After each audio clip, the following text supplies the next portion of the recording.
Hello guys, मैं सचिन स्वागत करता हूं आपका अपने YouTube चैनल चंदन सर कानपुर में। प्यारे बच्चों, कैसे हैं आप सब? आई होप आप सब बहुत अच्छे हैं।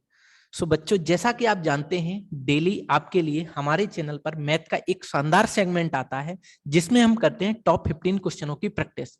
तो डेली की तरह आज भी करेंगे हम अपने टॉप 15 क्वेश्चनों की प्रैक्टिस। ये जो प्रैक्टिस सीरीज है बच्चों, ये सभी वनडे एग्जाम के लिए बहुत ही बेनिफिशियल है, चाहे वो एनटीपीसी सीबीटी 2 हो, या रेलवे में ग्रुप डी हो, या लेखपाल हो यूपी में, या पुलिस हो, अन्य भी तमाम सारी वैकेंसी आती रहती है। सभी वैकेंसी के लिए ये हमारा जो टेस्ट सीरीज है हमारी, ये बहुत ही बेनिफिशियल है। ये सभी वनडे एग्जाम के लिए बच्चों बेनिफिशियल है। इस टेस्ट सीरीज से आपको जरूर कुछ नया सीखने को मिलेगा। प्यारे बच्चों, ये जो टेस्ट सीरीज है हमने इस तरीके से डिजाइन की है ताकि आने वाले एग्जाम में आपको कोई भी समस्या ना आ पाए। हमने बेसिक लेवल से टेस्ट सीरीज को स्टार्ट किया है और हाई लेवल तक लेके चलेंगे। जैसे एग्जाम में क्वेश्चन आते हैं वही क्वेश्चन हमने यहाँ पे रिपीट किए भी हैं। कुछ क्वेश्चन बच्चों ऐसे होंगे जो आपको एजेट एग्जाम में देखने को मिलेंगे। तो आई होप ये बात आपको अच्छे से क्लियर हुई होगी। तो प्यारे बच्चों, चलते हम क्वेश्चन नंबर 1 की तरफ। आइए क्वेश्चन नंबर 1 देखते हैं हम अपनी प्रैक्टिस सीरीज का।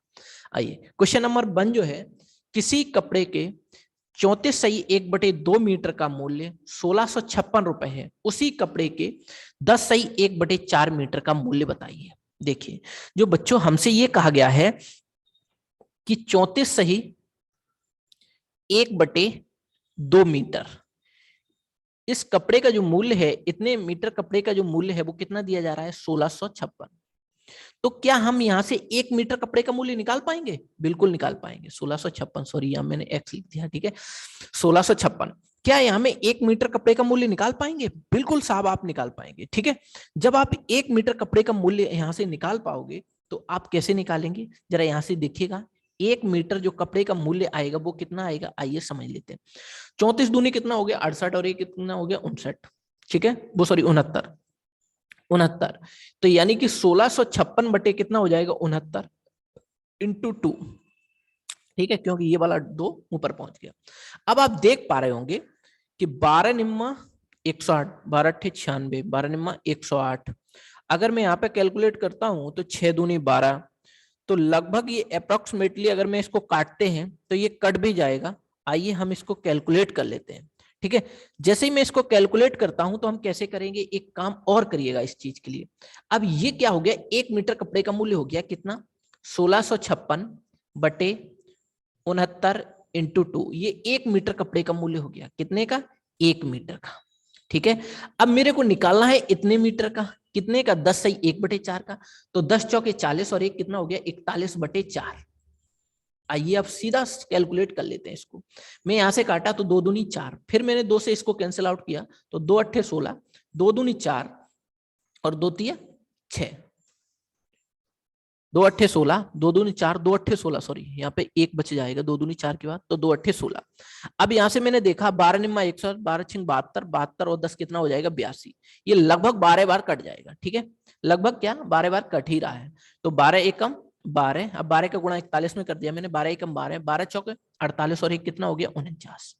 तो 992 आ गया आपका। यानी कि 10 सही 1/4 मीटर कपड़े का जो मूल्य आया वो कितना आ गया? 492। तो यही आपसे पूछा गया था। तो option number C will be your right answer. चलते हम अपनी टेस्ट सीरीज के अगले क्वेश्चन की तरफ, क्वेश्चन नंबर 2। आइए बच्चों क्वेश्चन नंबर 2 समझते हैं। एक्स, वाई और जेड साथ मिलकर किसी कार्य को पूरा करते हैं और 210 रुपए कमाते हैं। यदि एक्स, वाई और जेड के कार्य का अनुपात 4:6:5 है तो जेड का मान ज्ञात करें। आइए समझ लेते हैं। ये एक पर्सन एक्स है, ये एक पर्सन वाई है और ये एक पर्सन जेड है। हम मान लेते हैं जो रेशियो हमें दिया गया वो कितना दिया गया? 4:6, फिर कितना दिया गया? 5। यानी कि अगर इनको अनुपात के अकॉर्डिंग देखें तो x को 4 यूनिट, y को 6 यूनिट, z को 5 यूनिट। अगर मैं इन तीनों का योग करें तो कितना आ जाएगा? 6 4 10 5 कितना आ गया? 15। इन सबका योग कितना आ गया? 15। यानी कि इन सबको 15 यूनिट मिलता है मेरे अकॉर्डिंग। अब क्वेश्चन के अकॉर्डिंग कितना मिल रहा है? क्वेश्चन के अकॉर्डिंग अगर देखोगे तो 210 मिल रहा है, ठीक है। तो यहां से क्या आप 1 यूनिट की वैल्यू निकाल पाओगे? बिल्कुल निकाल पाओगे साहब। आप यहां से बिल्कुल निकाल पाओगे। देखिए 15 एकम 15 कितना बचा, 6 बचा, तो कितना हो जाएगा 60, 15 चौके 60। एक यूनिट की जो वैल्यू आ गई वो कितनी आ गई, 14 आ गई। जब एक यूनिट की वैल्यू 14 आ गई तो जेड का मान बताना है, तो जेड कितना है 5 यूनिट। जब एक यूनिट की वैल्यू 14 है तो भाई 5 यूनिट की वैल्यू कितनी होगी, 5 गुणे 14, तो 14 पंजे 70। बस आपसे यही पूछा गया था। तो option number B will be your right answer. चलते हैं प्यारे बच्चों अपनी टेस्ट सीरीज के अगले क्वेश्चन की तरफ, क्वेश्चन नंबर 3। आइए बच्चों क्वेश्चन नंबर 3 देखते हैं। क्वेश्चन नंबर 3 क्या कह रहा है कि 5/6, 3/2, 7/4, 9/8 घटते क्रम में व्यवस्थित करना। ठीक है, असेंडिंग ऑर्डर में इसको क्या करना है, इसको रखना है। ठीक है, आइए समझ लेते हैं। असेंडिंग डिसेंडिंग यानी कि इसे हमें रखना है घटते क्रम में। आइए समझ लेते हैं। देखिए 5/6 और 3/2 और 7/4 और 9/8। अब आप एक चीज अच्छे से समझ पा रहे होंगे कि देखिए ये न्यूमरेटर बड़ा है, यहाँ पे यहाँ भी न्यूमरेटर बड़ा है और यहाँ भी न्यूमरेटर बड़ा है, यहाँ पे केवल न्यूमरेटर क्या है, छोटा है। तो हम यहाँ से एक चीज बहुत अच्छे से क्लियर कर पा रहे हैं। क्या चीज आप क्लियर कर पा रहे हैं प्यारे बच्चों, समझिए एक चीज कि जिसका न्यूमरेटर सबसे छोटा होगा वो तो सबसे बाद में जाएगी। ठीक है, यानी कि जिसका न्यूमरेटर सबसे छोटा होगा वो तो सबसे बाद में जाएगी। अब सबसे बाद वाली के लिए दो ऑप्शन है, एक तो ऑप्शन ये है और एक ऑप्शन ये है। अब बस हमें ये देखना है कि कौन सी भिन्न इन दोनों में बड़ी है, यानी कि 8/9/8 बड़ी है या 7/4 बड़ी है। तो आपको इस चीज को अरेंज करने के लिए एक चीज बहुत अच्छे से आप देख पा रहे होंगे कि देखिए यहाँ पे जब मैंने देखा तो 4 बहुत छोटा है 7 से, इन दोनों में 3 का डिफरेंस आएगा। ठीक है, तो आप अगर इसकी वैल्यू भी कैलकुलेट कर लोगे मेरे अकॉर्डिंग, तो जब ये बहुत बड़ा होगा इसका मान, तो यानी कि 7/4 पहले आएगा। तो अगर आप बाई ऑप्शन करेंगे तो ऑप्शन नंबर 20 सही होगा। ठीक है, आइए हम इसकी डिटेल समझ लेते हैं। अगर 6 का भाग 5 में करोगे तो पॉइंट लगाओगे तो कितना आ जाएगा, लगभग 8 आ जाएगा, यहाँ पे 0.8 और लगभग 3 आ जाएगा। इसी तरीके से इसको देखोगे तो 2 एकम 2, 2 पंजे 10। ठीक है, इसी तरीके से इसको देखोगे तो 4 एकम 4, 4 सत्ते 28, 4 पंजे 20। ठीक है, इसी तरीके से इसको देखोगे जब तो 8 एकम 8, 8 एकम 8, 8 दूनी 16, लगभग 1.12 आ जाएगा। अब बताइए आप किसका मान सबसे बड़ा है। सबसे बड़ा मान है 1.75, तो यानी कि 7/4 सबसे बड़ी भिन्न है। फिर उसके बाद कौन सी भिन्न आती है, अब उसके बाद देखिए इससे छोटी कौन सी है, इससे छोटी 1.50, तो यानी कि 3/2। फिर इसके बाद कौन सी भिन्न बड़ी है, यानी कि इससे छोटी कौन है, इससे छोटी जो है 1.12 यानी कि 9.8। फिर सबसे छोटी कौन सी है, सबसे छोटी आपकी 5/6। तो मैंने ये घटता हुआ क्रम लिख दिया।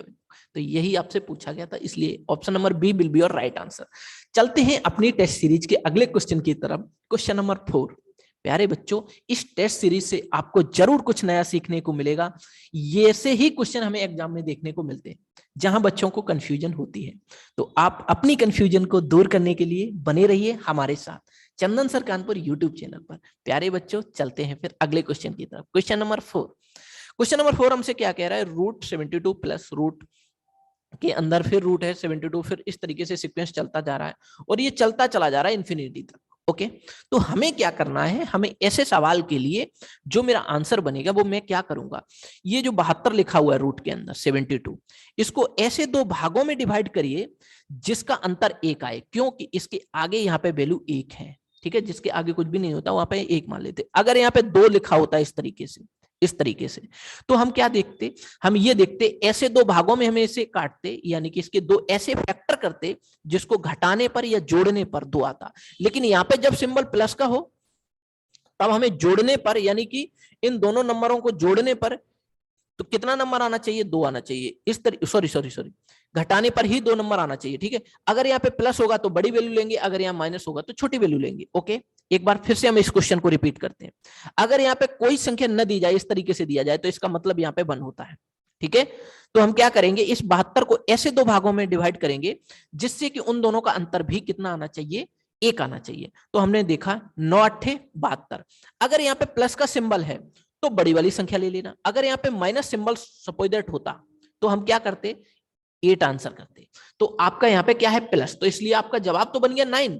Option number A will be your right answer. लेकिन इस चीज के लिए एक चीज और समझ लीजिए देखिए अगर यहाँ पे सपोज दैट 2 होता, यहाँ हर किसी में क्या होता 2 होता, तब हम क्या करते, इन दोनों के ऐसे फैक्टर करते, यानी कि 72 का ऐसा फैक्टर करते ताकि वो घटाने पर उन दोनों के बीच में अंतर कितना आना चाहिए था, 2 आना चाहिए था। ओके, इतनी बात शायद आपको क्लियर हुई होगी। अब चलते हैं प्यारे बच्चों हम क्वेश्चन नंबर 5 की तरफ। आइए बच्चों क्वेश्चन नंबर 5 को समझते हैं। सिंप्लीफिकेशन करना है किस चीज का, इसका। देखिए 7/6 इंटू 1/3, ठीक है, ये ब्रैकेट में हमें दिए गए हैं, यहां भी दिया गया है 7/3 इंटू 3/2 माइनस 13/4 इंटू 2/3। अब हम एक चीज देख पा रहे हैं, 2 से ये कट जाएगा, 2 दूनी 4, इस 3 से ये 3 कैंसिल आउट हो रहा है। अब देखिए क्या बचा मेरे पास, 7 6 18 प्लस 7/2 माइनस 13/2।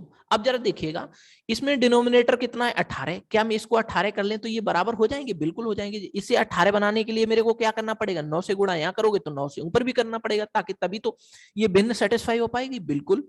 आइए बच्चों यहाँ भी अगर मैं 18 बनाऊंगा तो कितने का गुणा करूंगा, 9 का करूंगा, ऊपर भी 9 का करिएगा, ठीक है। अब आपका एलसीएम आ गया 18, ठीक है। तो 7 ये हो गया और 7 निम्न 63 ये हो गया, माइनस अब यहाँ पे क्या बचा, 13 निम्मा 153, वो सॉरी सॉरी सॉरी, एक सेकंड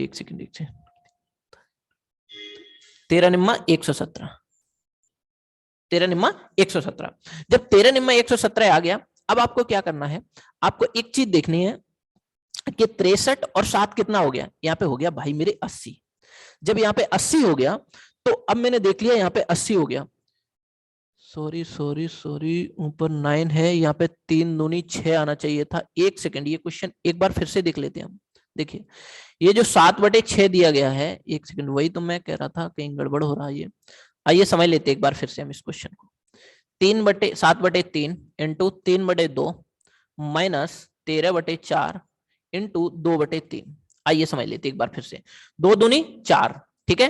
अब यहां से 3 से 3 कैंसिल आउट हो गए, तो यहाँ बचा 7/18 प्लस 7/2 माइनस 13/6 बचा, 3 दूनी 6। ओके, अब आइएगा इसको 18 बनाने के लिए 9 से गुणा, यहाँ 9 से गुणा ऊपर, इसको 18 बनाने के लिए 3 से गुणा यहाँ पे, तो 3 से गुणा यहाँ पे, ठीक है।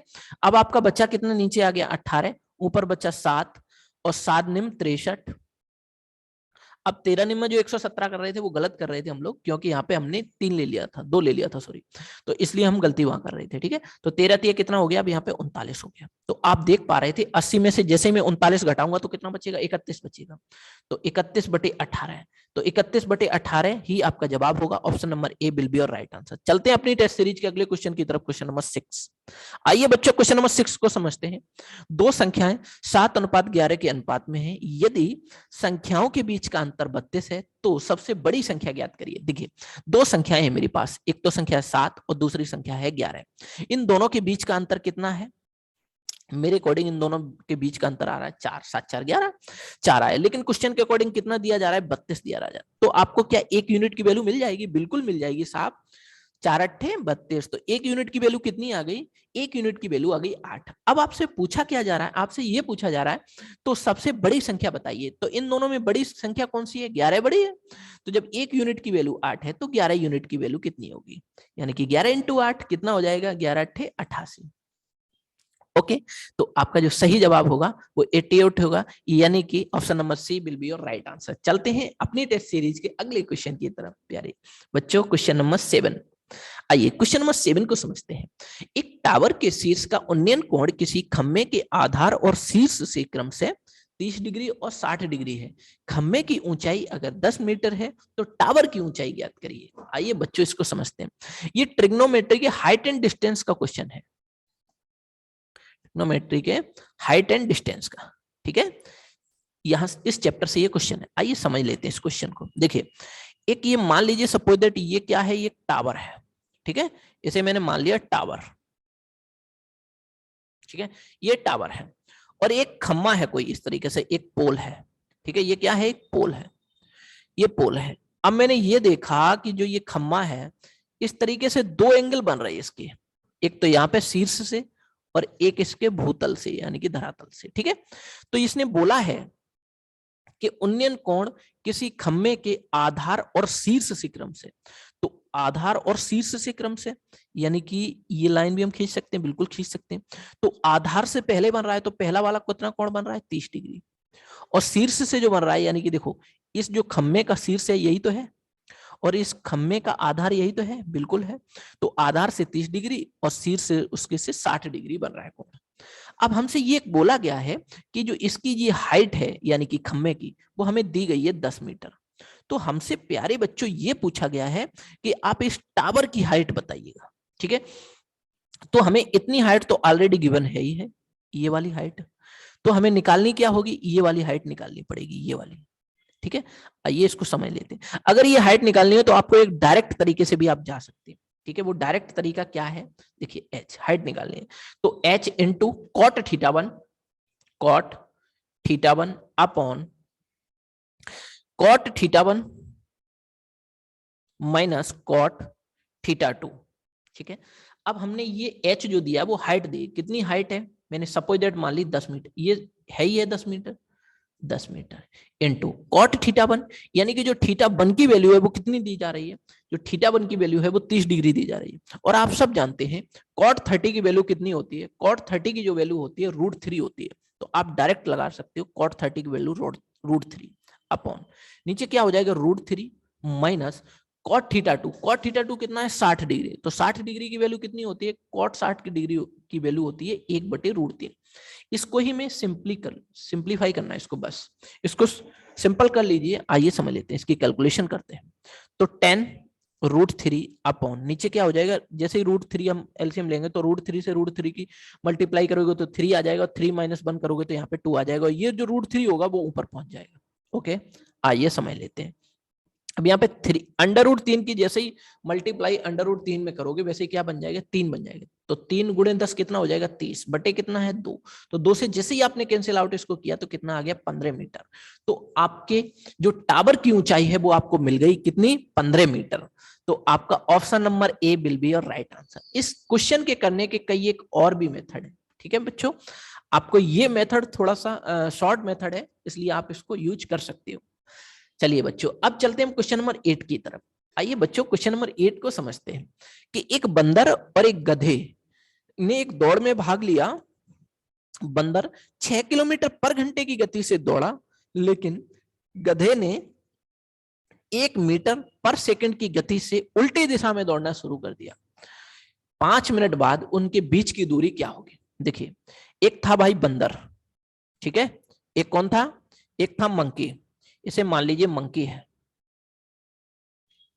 ठीक है, यानी कि बंदर,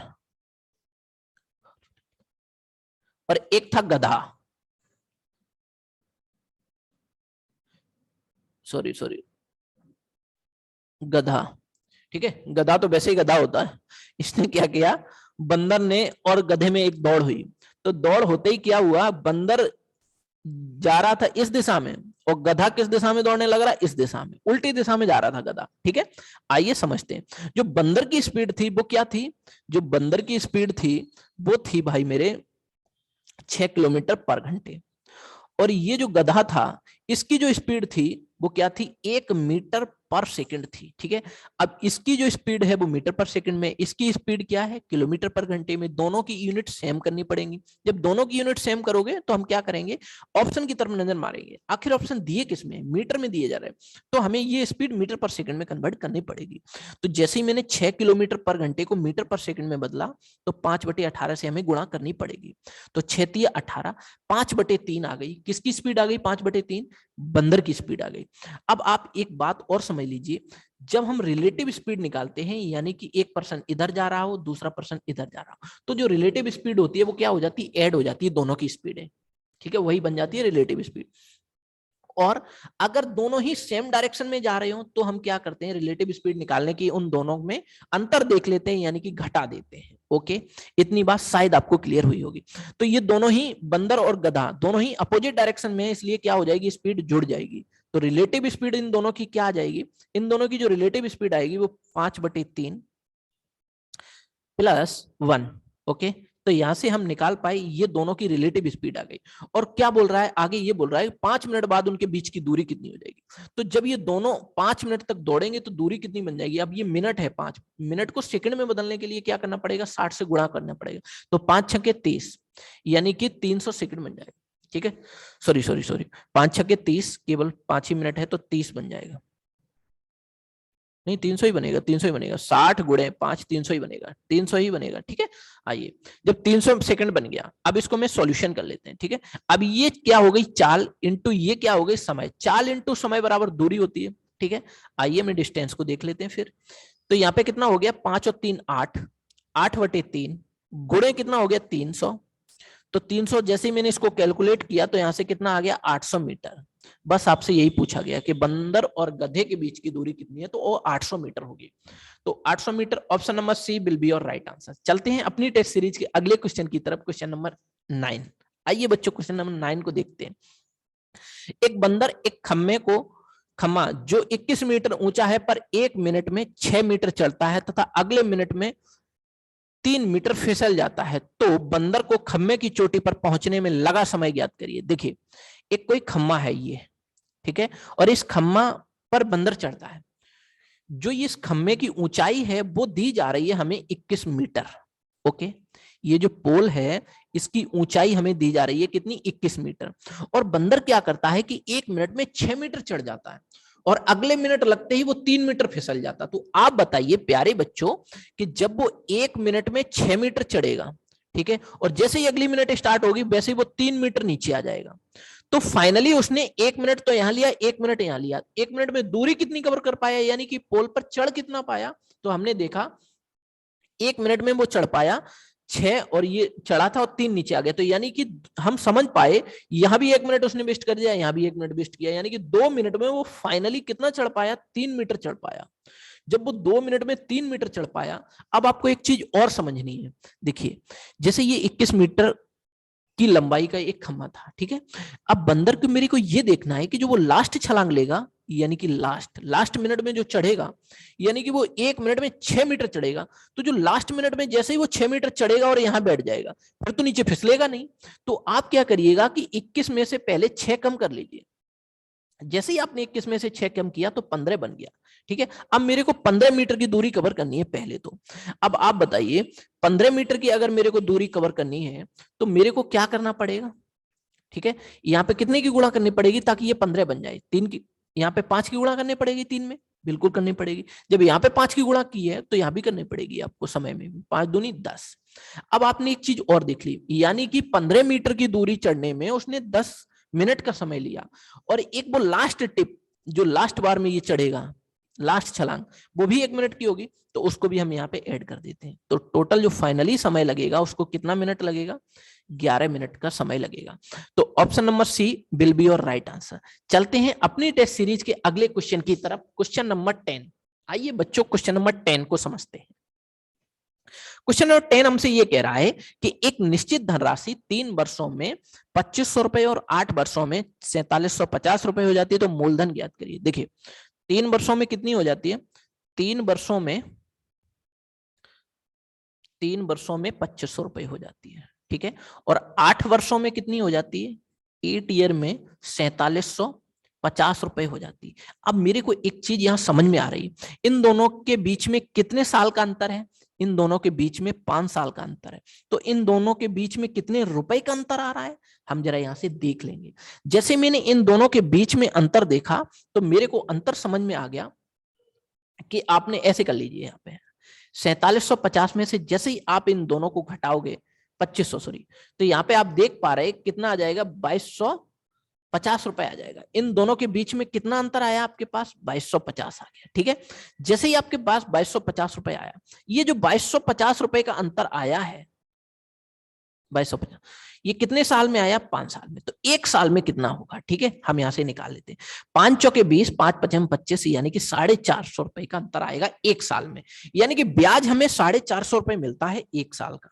जब 1 साल का ब्याज 450 रुपए है और 3 साल में कोई धनराशि 2500 रुपए हो जाती है, जब 3 साल में 2500 रुपए होती है, तो मेरे को एक चीज समझनी है कि जब 3 साल में ये 2500 रुपए हो गई, ठीक है, और 2500 रुपए हो गई। जब एक साल का ब्याज 450 रुपए है, ठीक है, तो 3 साल का ब्याज आखिर कितना होगा, हम यहाँ से कैलकुलेट कर लेते हैं।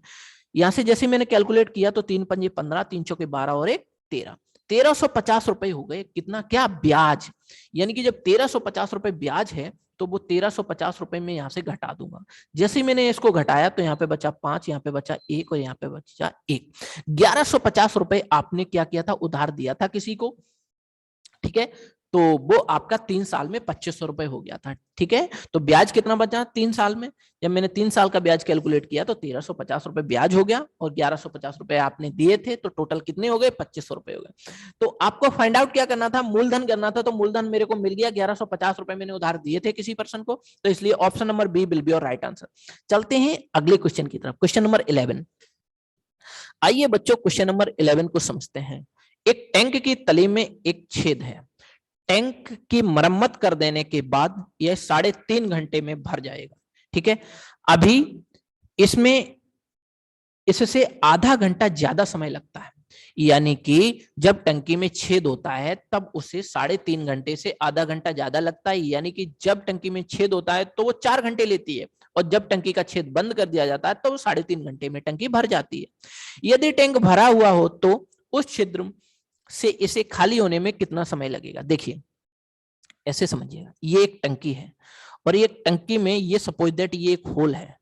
ठीक है, अब हुआ क्या, मरम्मत करने के बाद ये होल ठीक कर दिया गया इस टंकी का, अब इसमें से कोई होल नहीं रहा। ठीक है, तो इसे जो टंकी भरने में समय लग रहा है इस टंकी को, यानी कि जो सही वाली टंकी है, मरम्मत करने के बाद जो टंकी बनी है इसमें कोई होल नहीं है, इसे जो भरने में समय लग रहा है, इसको भरने में मेरे को 3.5 घंटे का समय लग रहा है, और इससे इसको आधे घंटे ज्यादा समय लगता है होल वाली को। तो जब होल वाली को आधे घंटे ज्यादा का समय लगता है, इसका मतलब 4 घंटे में ये टंकी भरी जाएगी जिसमें होल है।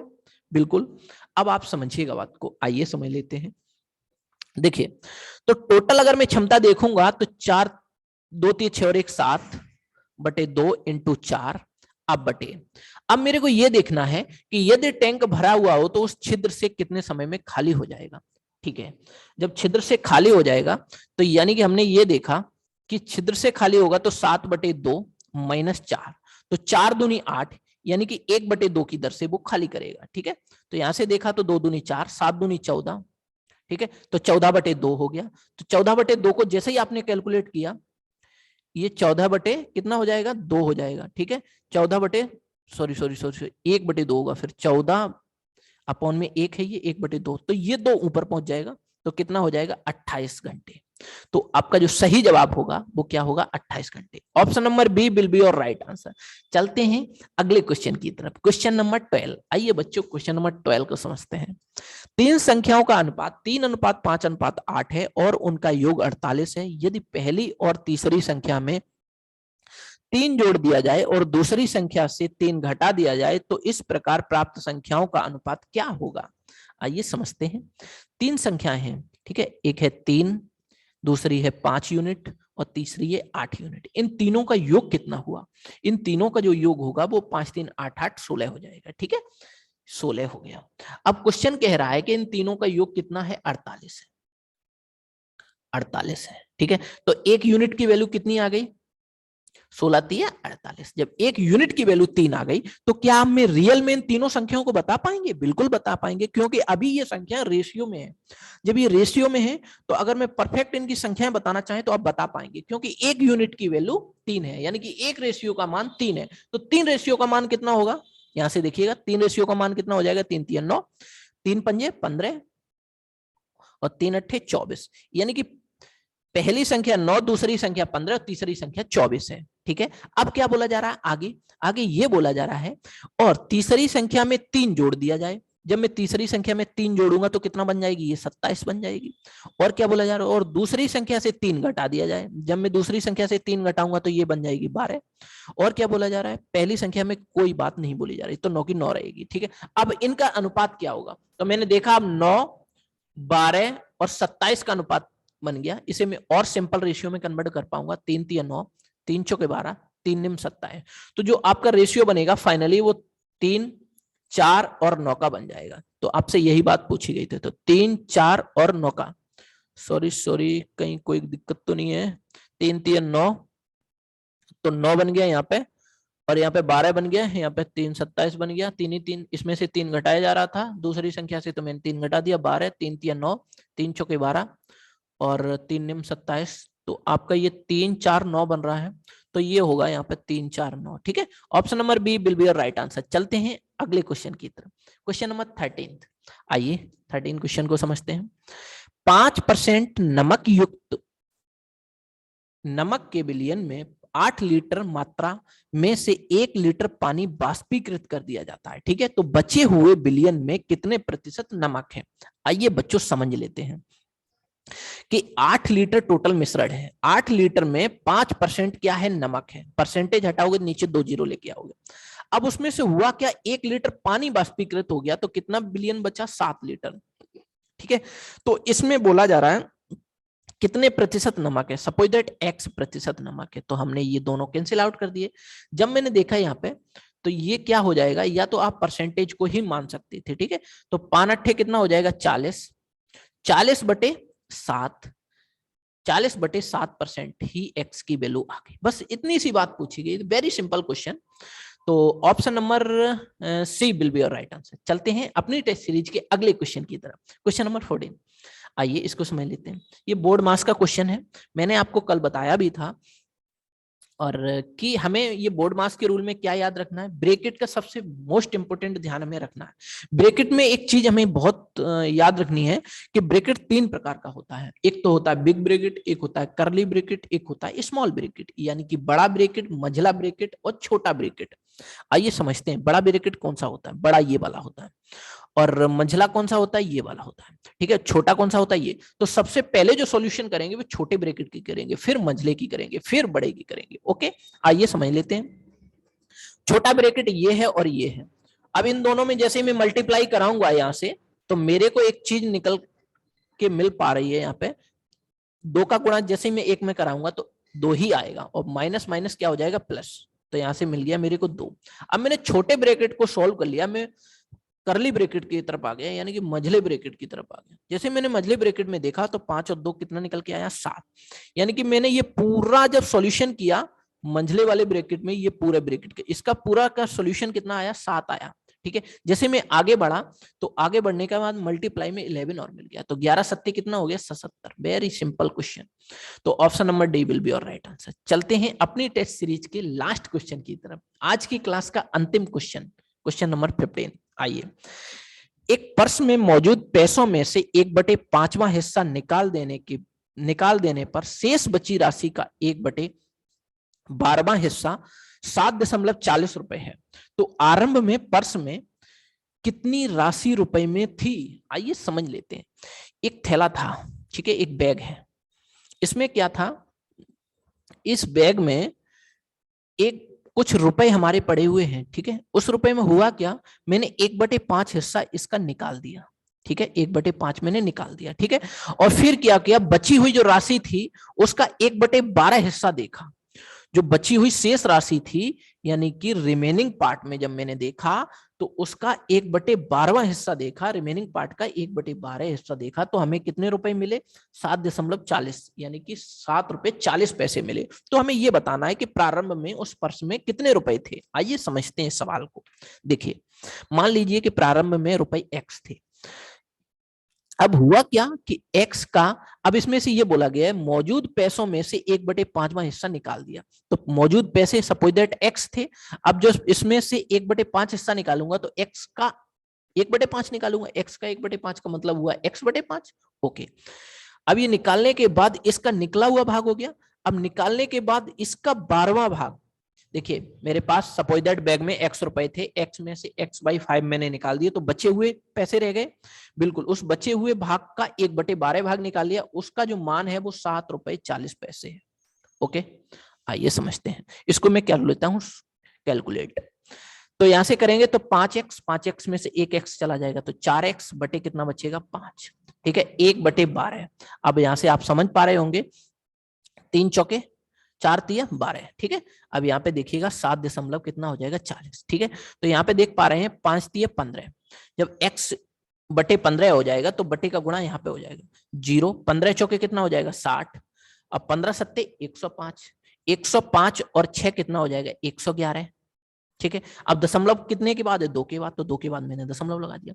तो यानी कि मैंने क्या माने थे, प्रारंभ में मैंने x रुपए माने थे, थैले में वो कितने आ गए, 111 आ गया x का मान, बस यही आपसे पूछा गया था।